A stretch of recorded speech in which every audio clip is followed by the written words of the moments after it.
I'm so glad you. This is our lodge, and we have all our programs and meetings right here in this room. And this event helps us raise funding to support those programs. And since February, we've been procuring these items from Europe. And we start with Christmas, and we have paper goods and handmade goods and baked goods and giftware and kitchenware, delectable cheeses, yummy chocolates, gorgeous sweaters in the back room. And then you want to go downstairs, and we have a really good bookstore. Children's books, cookbooks, good bookstore. Nice. Okay. And then we have jewelry and linens, and then you'll go check out. And then you got to go meet the horses and the Lundehunds. Right. So you got a lot to do. So I hope you have fun. If you have any questions or need anything, let me know. And we're going to do the serpentine. Tusen tack. Thank you for coming. Thank you. And I hope you find some Lovely great to see Christmas you. gifts. I'll see you Thursday, hopefully. Yes, yes. I look forward to seeing you on Thursday. And how's the baby doing? Fine, he's asleep.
morning. Welcome to the Norwegian Sons of Norway Festival. I am one of the artists and vendors participating.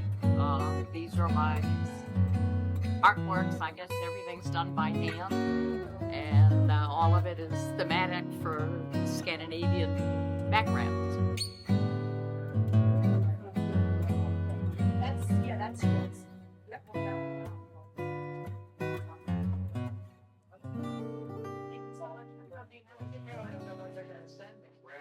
So it's a matter of. You know, most of these horses, if you're going to find them in a barn that's not just privately owned, will be therapeutic riding community. Okay, yeah, yeah. Because they It's a therapeutic, gentle nature, yeah. the gentle nature, the ability to carry weight, Yeah. and yet not be so tall. You know, you could Yeah. have a Clydesdale that can carry weight, but when you're working, you're the That's me, volunteer yeah, on the yeah. ground, and you're working over your shoulder height. Yeah. So, and yeah, and they accept everything. I mean, we came again through the kitchen today, and Could care less. Yeah. right, yesterday we came through the kitchen while the kitchen was hot, so to speak. And they're both mares, which Oh. makes them hers. So what's her name? Her name is Fia, and Fia? Fia came from Germany. Oh, really? Her sire was he was an import from Norway to Germany. And when I went to that stallion show, I met the breeders there, and they were some friends of mine here. So I stayed with them, and I told them I wanted a white filly when I was living in England at the time, and I said we're getting ready to move back to the States, and I want a white filly, and that's what souvenir I want. And they said, well, we've got a few at our farm. So I went right before leaving England. I flew to their farm in Germany and spent a weekend. And they had a couple of white fillies on the ground, but she's like, no, you don't want that one. And then there was one that was very, very nice, but also very shy. And I said, I can't deal with a shy horse. I want something that's outgoing. And she's that one. But I never even saw her. Because she wasn't born yet. I moved back to Wow. the States, and they called me a month or so later, and she says, I think your foal was just born. Wow. So I had to wait for 11 months to get her because they can't import them before 10 months, and then a month in quarantine. And then I went and picked her up.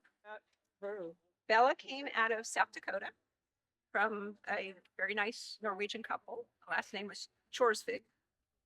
And they had 50 horses at the time because they were breeding. And she was for sale, and I was looking at her for sale online while I was still in England. And I thought, something attracted me to this particular horse.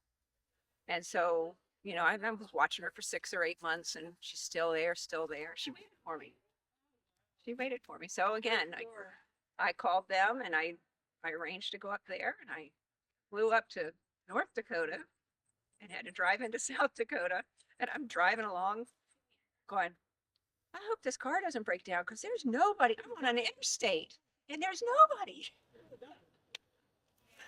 So I found them in their farm, and we got to tour around. And the lady actually had a half sister to this one that had been imported several years before, and she had bought it from someone else.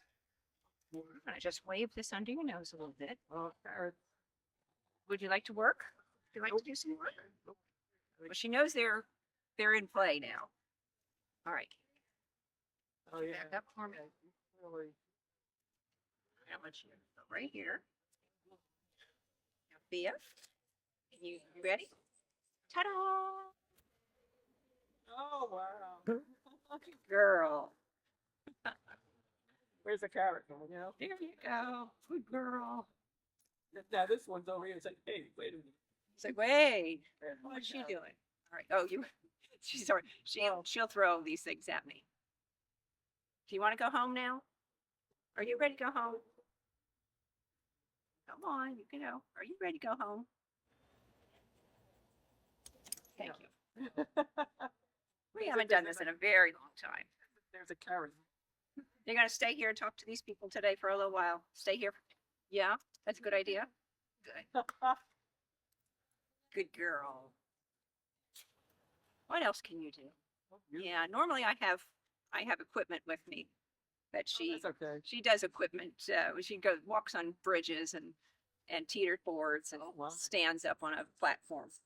Tell us again, you told us yesterday about a Spanish ritual with a big stick and the rhyme.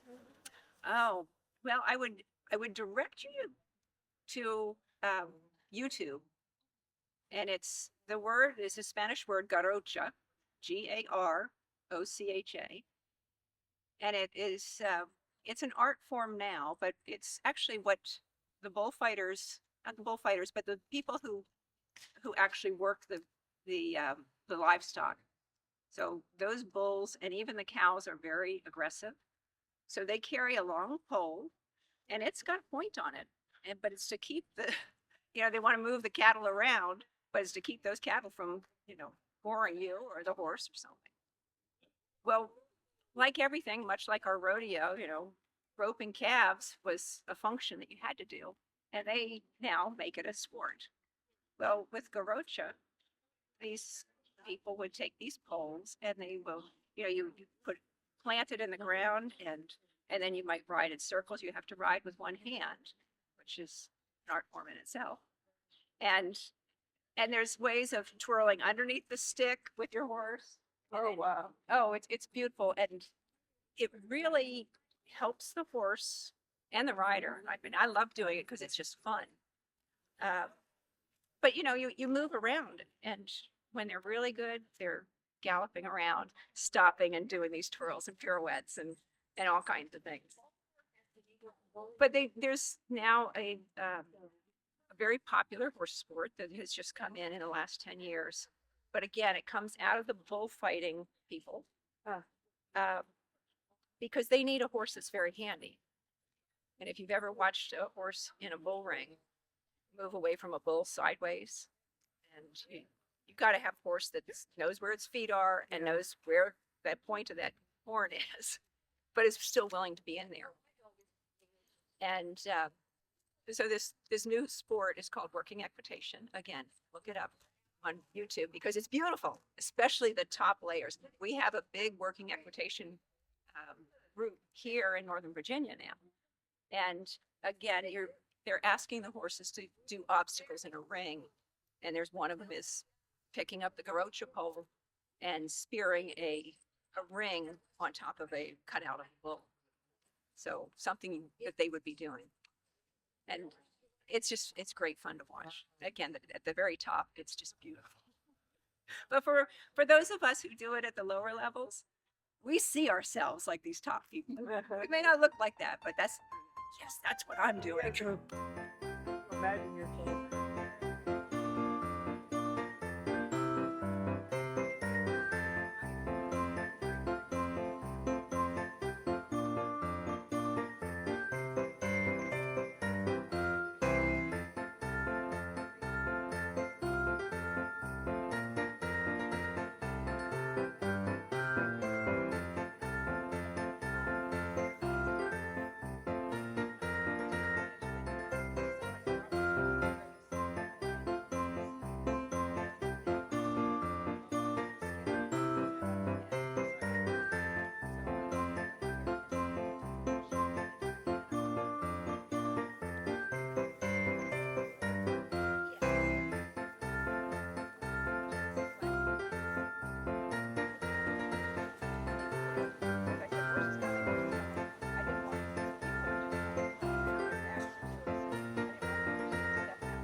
And now if you're backing up in a cave and you don't want to fall off the cliff, if they can't turn around, they can turn their head 180.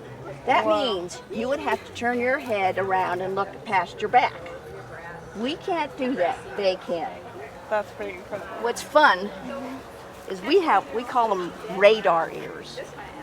They can move their ears independently, and they can close them off so that if they fall in the water, they don't get water in their ears. Oh, wow. That I helps didn't them know that. adapt.